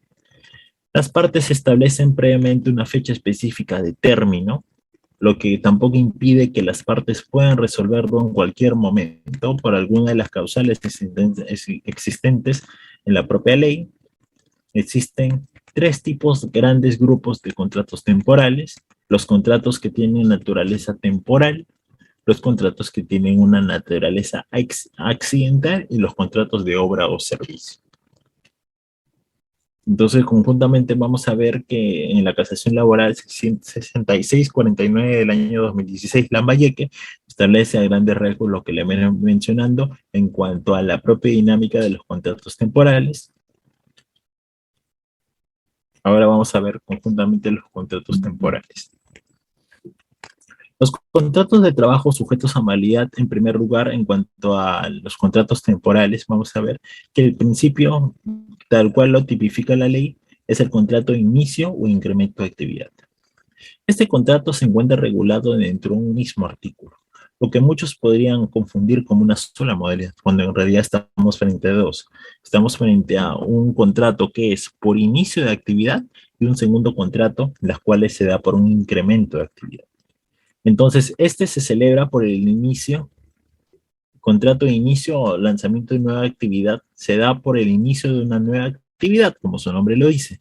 Entendiendo una nueva actividad, el inicio de la actividad productiva, como la posterior instalación o apertura de nuevos establecimientos o mercados, así como el inicio de nuevas actividades, el incremento de las ya existentes dentro de la misma empresa. La duración máxima de este tipo de contratación será de 3 años. Entonces, ¿qué pasaría yo si contrato a un trabajador mayor a estos y presta servicios en la realidad, en la práctica, más de 3 años bajo esta modalidad? Inmediatamente la consecuencia es que dicho contrato se ha desnaturalizado. Y la consecuencia de una desnaturalización de estos tipos de contrataciones temporales será que el trabajador será considerado como un trabajador a plazo indeterminado, con la consecuencia de los beneficios que se le debió pagar desde un inicio. Uno de las casaciones en este caso indica lo siguiente. La casación laboral 649-2016 Lavalle, en este caso vemos el siguiente objeto, que considerando el marco de productividad y competitividad que vive el ámbito empresarial, la cual estructura el escenario que permite esto de aquí, en este caso, es la causa objetiva que se consignó en el contrato de trabajo. Entonces vemos, considerando el marco de productividad y competitividad que vive el ámbito empresarial y la actual estructura arancelaria que permite la entrada masiva de productos importados, la empresa optimizó sus sistemas productivos y administrativos de manera que le permitan afrontar con éxito este entorno. Con tal motivo, la cervecería ha efectuado estudios de mercado sobre nuevos productos, algunos de los cuales ya venía produciendo la introducción de modo incipiente. Estos estudios han demostrado la aceptación de productos por el público consumidor, por la que la cervecería ha decidido lanzarlos al mercado. Por tanto, requiere contratar temporalmente. Parecería que estamos hablando, inclusive al momento, si ustedes pueden leer, apreciar este objeto del contrato que se consigna en el propio contrato de trabajo para justificar utilizar la nueva actividad, vemos que básicamente estamos diciendo lo mismo. Estamos hablando de una empresa que se dedica a la cervecería, que va a hacer una cerveza en concreto.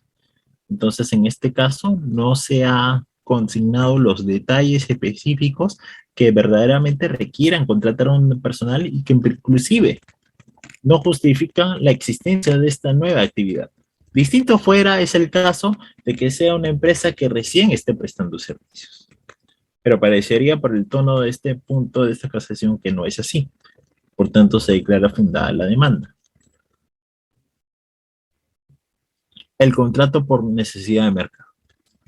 El contrato por necesidad de mercado se celebra con el objeto de atender incrementos coyunturales de la producción, originados por variaciones sustanciales de la demanda en el mercado, aun cuando se trata de labores ordinarias que forman parte de la actividad normal de la empresa y que no puedan ser satisfechas con personal permanente. Su duración máxima es de 5 años. Entonces aplicamos la misma lógica que hemos señalado dentro del contrato de inicio de actividad, en tanto este no podrá extenderse. Su duración máxima será de 5 años. Nótese que aquí son incrementos coyunturales. ¿Qué quiere decir con estos? Que la propia coyuntura, la propia dinámica del mercado haría variar la oferta y justificará poder contratar inclusive a personal que yo tengo puestos de trabajo que ya se desempeñan en los mismos cargos, pero que por la demanda no dan su abasto. Observemos el caso más palpable, el tema de salud en esta pandemia, en el COVID. El incremento coyuntural de la demanda por los servicios médicos, por la medicación, por las distintas atenciones médicas, la venta de mascarillas, etcétera, podrá inclusive alguno decir que en su primera fase del COVID esto fue un incremento coyuntural.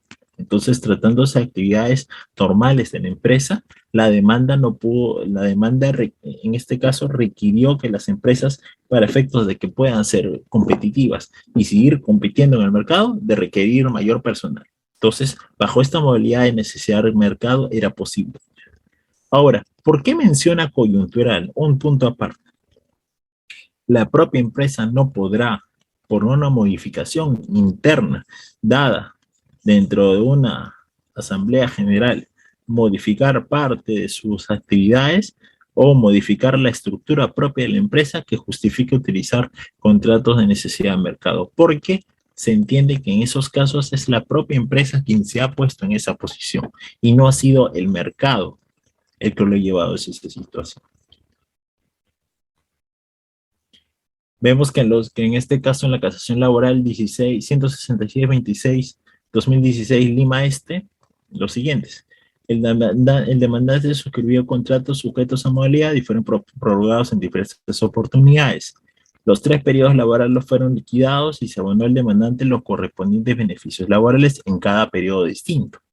El plazo de renovación de los contratos a plazo fijo, sujetos a modalidad por necesidad de mercado y sus prórrogas, no excedió en su conjunto los 5 años. Los contratos fueron objeto de renovación integral después de haber existido incluso solución de continuidad entre uno y otro. Por tanto, las labores no fueron interrumpidas. Entonces, a pesar que en este caso se está prestando servicios en 3 momentos distintos, en los cuales, al parecer, por el tono de la casación, habría una suerte de prestación en una única prestación y no tratándose de 3 periodos laborales, vemos que en su conjunto estas no han excedido los 5 años. Entonces nos sujetamos aún a la regla dada exigida por los contratos de necesidad de mercado. Así, laboralmente existió un voto en discordia. Vemos el siguiente objeto de contratación en el caso de esta empresa de Southern Textile Network, donde intentan justificar ello. Vamos a ubicar cuál es exactamente el término. El carente temporal a pedidos debe de cumplirse especialmente para entender los incrementos. Miren todo el texto que se utiliza para poder justificar dentro de un contrato la utilización de esta modalidad de necesidad de mercado, cuando en realidad lo único relevante era esto, y ni siquiera este fue suficiente. Miren, por lo tanto, el presente contrato es de naturaleza laboral y de carácter temporal en función a los pedidos que debe cumplir la empresa, especialmente para atender los incrementos coyunturales de la producción y de la administración de la misma, como consecuencia de la demanda del mercado. En consecuencia, se requiere contratar a un trabajador. Pero yo les pregunto, ¿será suficiente ello? La jurisprudencia ha entendido que para cumplir nosotros como empresa con este principio de causalidad, el hecho de acreditar y justificar, utilizar una contratación excepcional, porque recordemos que la regla es contratar a alguien a plazo indeterminado, indefinido, yo debo de poder acreditar que yo me encuentro en el supuesto que indica la norma, en este caso necesidades de mercado. Yo tengo que evidenciar este incremento de la demanda, de acuerdo a su definición que hemos visto, que esta se da por un incremento coyuntural. Entonces, si yo coloco que en función a los pedidos que debe cumplir la empresa, especialmente para entender los incrementos coyunturales de producción y la administración de la misma, consecuencia de la demanda del mercado, en ese sentido la empresa se ha cogido este tipo de contratación de causa adjetivo. Yo no estoy indicando inclusive este punto, por lo que el presente contrato es de naturaleza laboral y de carácter temporal en función de a los pedidos que debe cumplir la empresa. ¿Qué pedido? ¿En base a qué? Yo no estoy señalando el objeto del contrato qué pedidos tengo. Si yo tengo un contrato de locación de servicios, digamos, con una empresa del Estado, un proyecto que justifique que haya un incremento, ¿dónde están establecidos los porcentajes? Aquello que puede evidenciar precisamente el incremento de la coyuntura. Simplemente que yo estoy diciendo dentro de todo este texto que mi demanda se ha visto incrementada. Entonces, esta situación es entendido bajo la jurisprudencia y ahora inclusive para los temas administrativos, se ha visto entendido como una denaturalización del contrato de trabajo, porque no se logra detallar de manera específica. Para cumplir con el principio de causalidad, yo debo de poder señalar de forma específica qué es lo que ha ocurrido, por cuál es la motivación que acredite y justifique utilizar esta excepción de contratación. Porque si nosotros seguimos el hilo de este objeto de contrato, todos los contratos que tengan el mismo texto podrán ser permitidos de contratar personal a plazo determinado, es decir, sujetos a una temporalidad. En otro tipo de modalidad tenemos al sujeto a modalidad por reconversión empresarial, donde se celebra la sustitución, ampliación o modificación de las actividades desarrolladas por la empresa, y en general toda variación de carácter tecnológico en las maquinarias, equipos, instalaciones, medios de producción, sistemas de métodos y procedimientos productivos administrativos. Su duración máxima es de 2 años. Al igual de que, como les mencioné anteriormente, hay la necesidad de que si se va a utilizar este tipo de modalidad, nosotros podemos señalar específicamente cuál es la nueva maquinaria, cuál es el nuevo rubro de carácter tecnológico. Muchas de las empresas lo justifican dentro del propio objeto de contratación, dentro de la propia redacción del contrato, inclusive la maquinaria, modelo, fecha, finalidad, para ubicarlos de manera temporal dentro del mismo y que éstas se vean enlazadas con el tipo de personal que vaya a ser contratado, que inclusive puede ser un personal especializado. Les quería mencionar un punto muy importante dentro de este primer grupo de contratos de naturaleza temporal, es que vemos que cada uno de ellos tiene su propia duración máxima.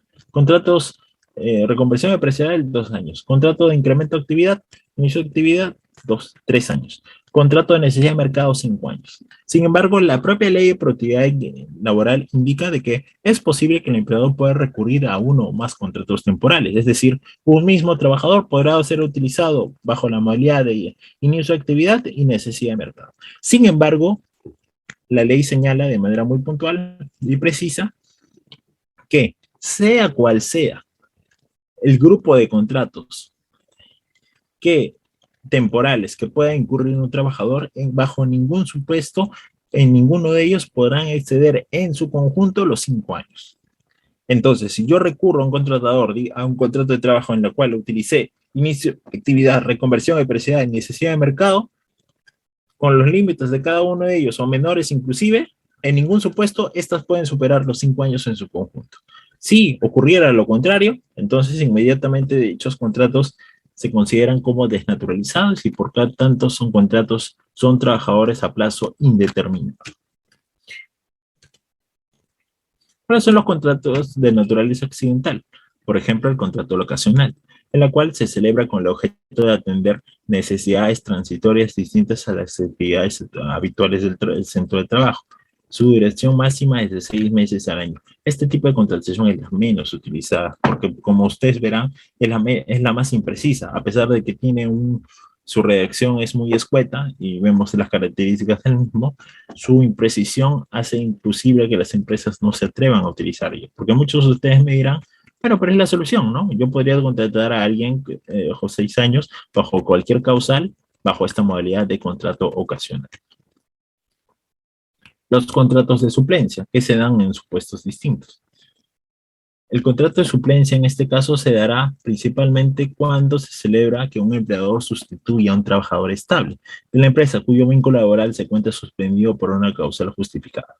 Por ejemplo, el ejemplo más gráfico es cuando se incurre en un descanso pre y postnatal.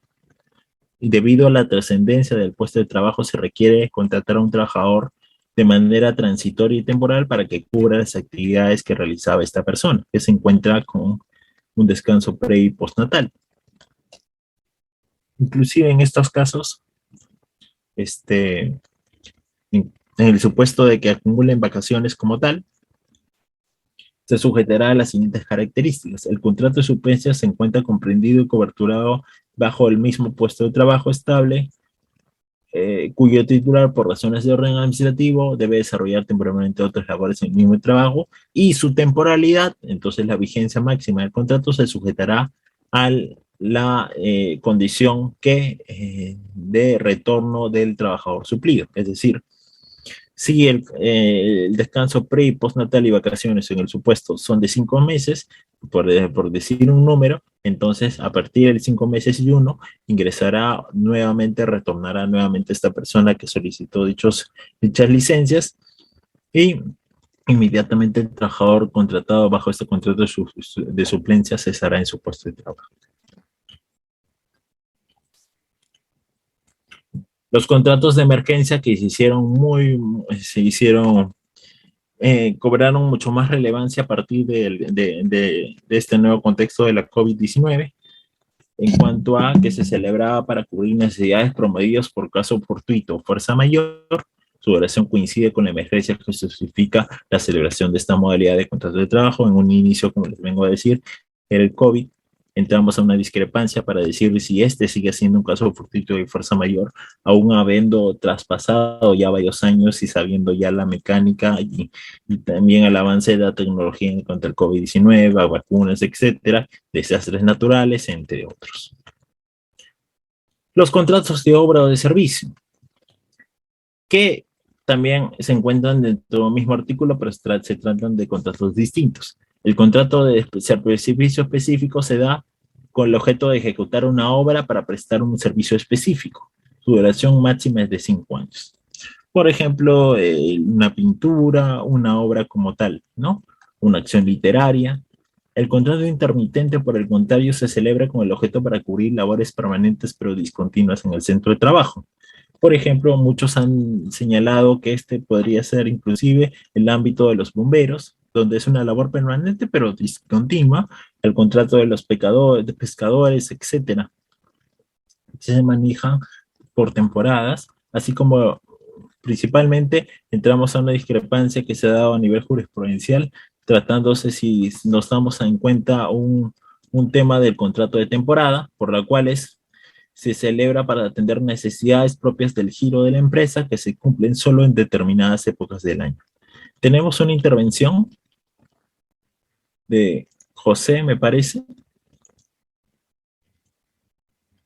Sí, doctor. Doctor José, muy buenas noches. Está activo su audio. Muchísimas gracias, doctor. Tengo una gran consulta justamente sobre los contratos de obra.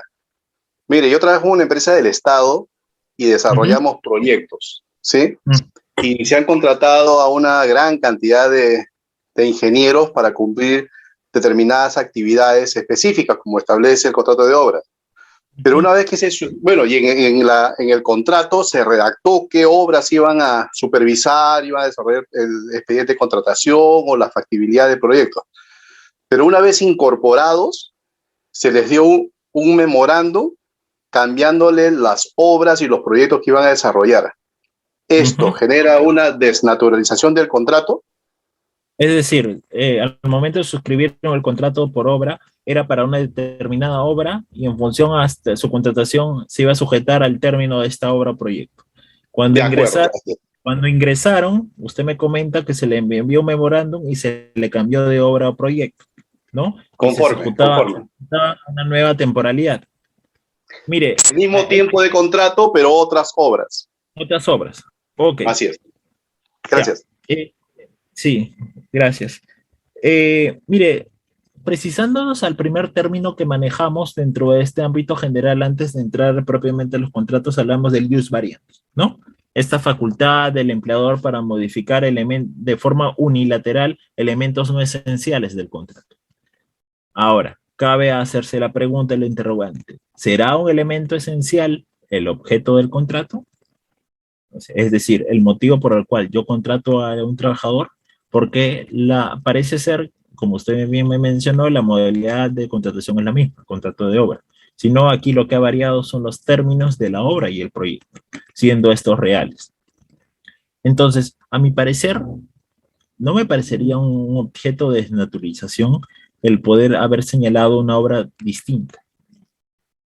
Sin embargo, debo de hacer la precisión de que si estamos frente a trabajadores que ya pertenecían a la empresa, digamos bajo otra modalidad de contratación, y si se justifica su permanencia en la empresa variándoles de obra, ahí sí yo pondría una atención distinta.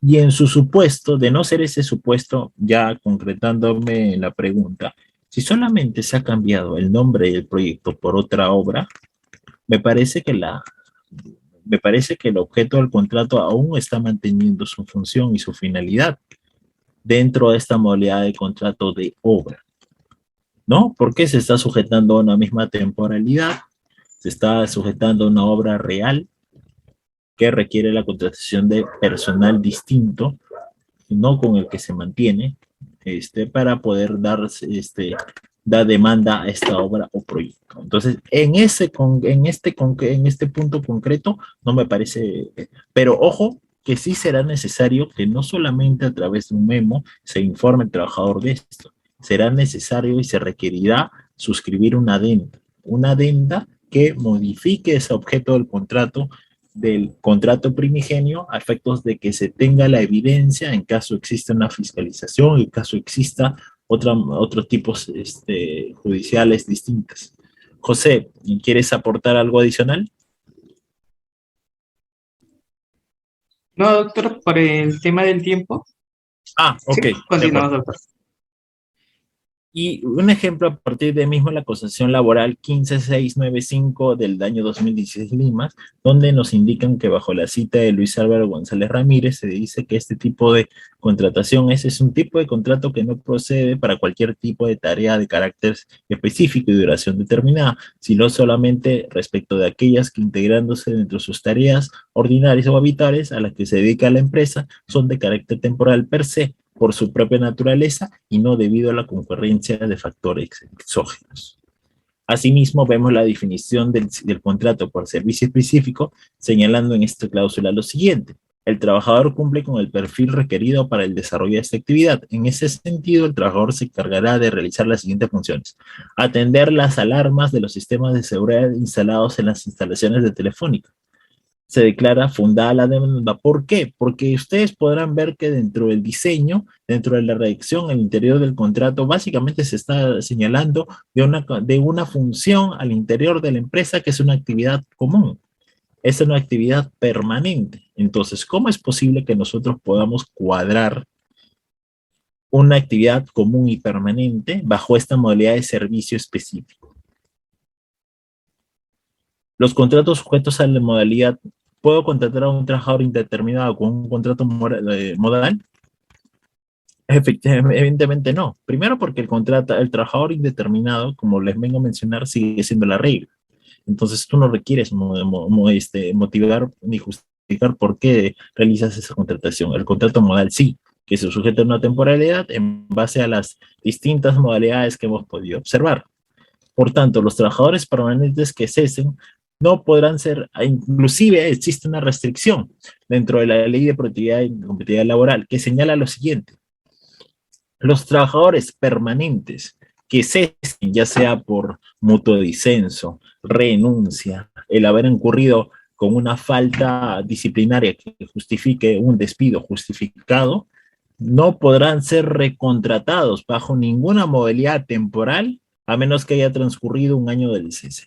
¿Por qué la legislación ha interpuesto esta prohibición o esta restricción? Porque precisamente se daban arreglos o simulaciones o fraudes por las cuales el empleador convenía con el trabajador realizar este tipo de medidas con el objeto de pagar, por ejemplo, menos beneficios sociales, restar planilla, ¿no? Entonces, si yo tengo un contrato, un trabajador a plazo indeterminado que inmediatamente lo ceso y pasa bajo una modalidad temporal, seguimos en ese mismo círculo.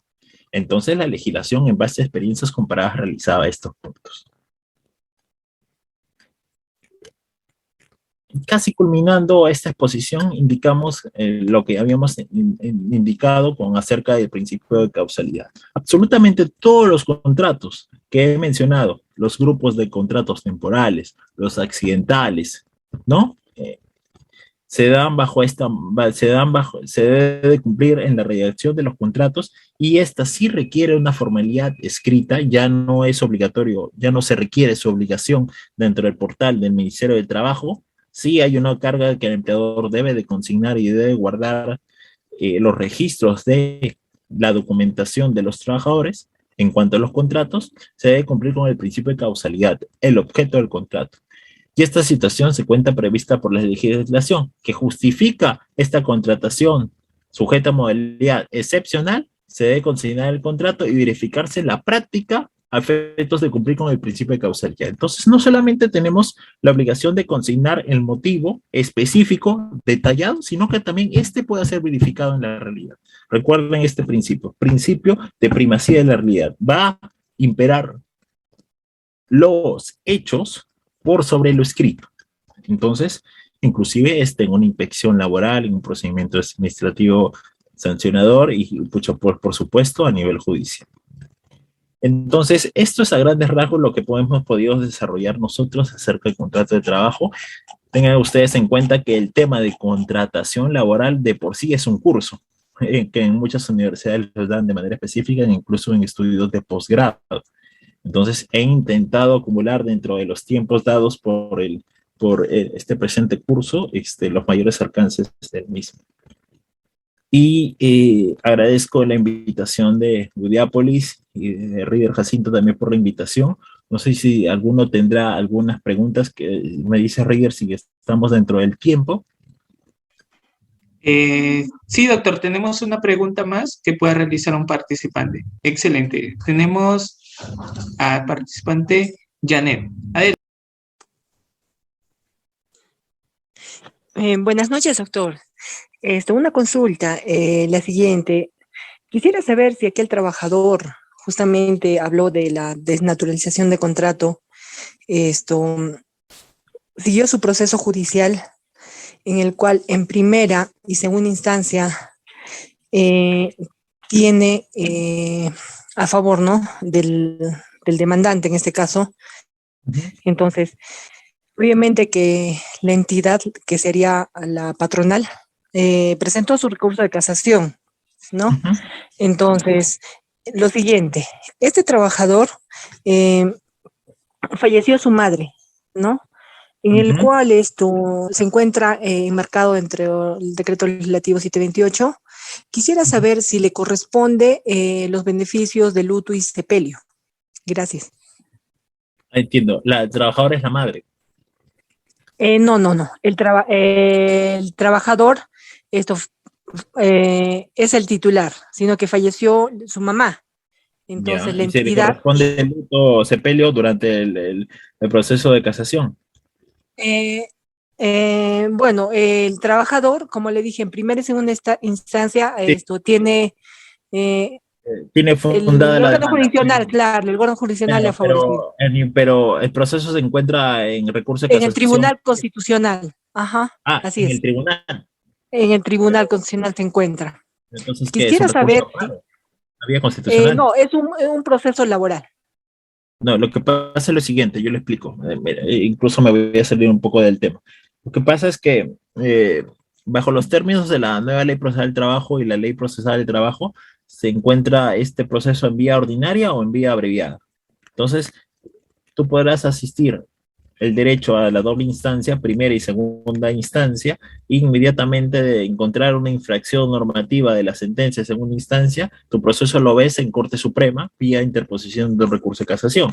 Ahora, si usted me dice que el proceso está en Tribunal Constitucional, se trata de un proceso constitucional que ha seguido bajo las normas del Código Procesal Constitucional, que es distinto. Pero ya, superando este tema de esta incertidumbre, bajo qué instancia efectivamente estamos o qué materia estamos, si le corresponde el luto y sepelio, recordemos ustedes que si el trabajador, el tema es si su contrato ha sido desnaturalizado o no, o si le corresponde una reposición a su puesto de trabajo, inclusive podrá acumular en otro proceso judicial, en otro pedido, aquellos daños colaterales que pueda tener. Por ejemplo, bajo el término, la indemnización por daños y perjuicios, en los cuales podrá solicitar daño emergente, estos conceptos.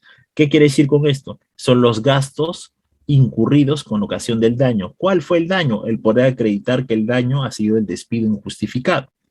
Ahora, si estamos hablando de un trabajador en la cual está solicitando su reposición por desnaturalización a su contrato de trabajo, deberá de acreditar en otro proceso judicial si es que no, si es que le corresponde estos gastos por luto y sepelio, porque actualmente, como se está mencionando, como se mencionaría, el luto y sepelio, el contrato del trabajador actualmente no tiene propiamente una relación laboral, por más que haya salido la sentencia de primera y segunda instancia a su favor, salvo que se haya interpuesto una medida cautelar, en la cual de manera provisional se le ha repuesto en su puesto de trabajo.